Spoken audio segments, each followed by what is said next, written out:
اور محمد صلی اللہ علیہ وآلہ وسلم ایک پیغمبر ہی تو ہیں، ان سے پہلے بھی بہت سے پیغمبر ہو گزرے ہیں۔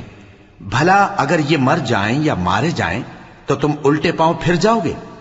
اور جو الٹے پاؤں پھر جائے گا تو اللہ کا کچھ نقصان نہیں کر سکے گا، اور اللہ شکر گزاروں کو بڑا ثواب دے گا۔ اور کسی شخص میں طاقت نہیں کہ اللہ کے حکم کے بغیر مر جائے، اس نے موت کا وقت مقرر کر کے لکھ رکھا ہے، اور جو شخص دنیا میں اپنے اعمال کا بدلہ چاہے اس کو ہم یہیں بدلہ دے دیں گے، اور جو آخرت میں طالب ثواب ہو اس کو وہاں اجر عطا کریں گے،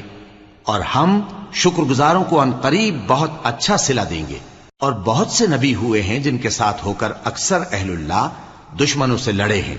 تو جو مصیبتیں ان پر اللہ کی راہ میں واقع ہوئیں ان کے سبب انہوں نے نہ تو ہمت ہاری اور نہ بزدلی کی، نہ کافروں سے دبے، اور اللہ استقلال